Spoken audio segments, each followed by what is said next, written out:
વાગરા તાલુકાની સાયખા જીઆઈડીસીમાં આવેલી sky intermediate કંપનીમાં અચાનક આગ લાગતા દોડધામ મચી જવા પામી હતી। જોકે સદનસીબે ઘટનામાં કોઈ જાનહાનિ નોંધાવા પામી ન હતી। આગની જાણ થતાં જ ફાયર બ્રિગેડના લાશ્કરોએ દોડી આવી આગ ઉપર કાબૂ મેળવ્યો હતો। ભરૂચ જિલ્લામાં અનેક ઔદ્યોગિક એકમો આવેલા છે, જેમાં છાસવારે આગ લાગવાના બનાવો બનતા રહે છે।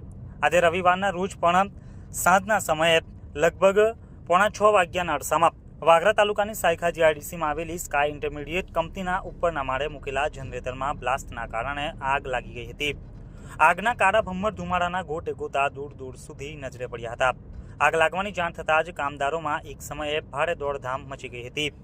આગ અંગેની જાણ ફાયર વિભાગને કરવામાં આવતા તેઓ ફાયર ટેન્ડર સાથે તાત્કાલિક ઘટના સ્થળ ઉપર દોડી આવી આગ ઉપર કાબૂ મેળવ્યો હતો। જોકે સદનસીબે ઘટનામાં કોઈ જાનહાનિ તો નોંધાઈ ન હતી, પરંતુ કંપનીને મોટું નુકસાન થયું હોવાનું જાણવા મળ્યું હતું।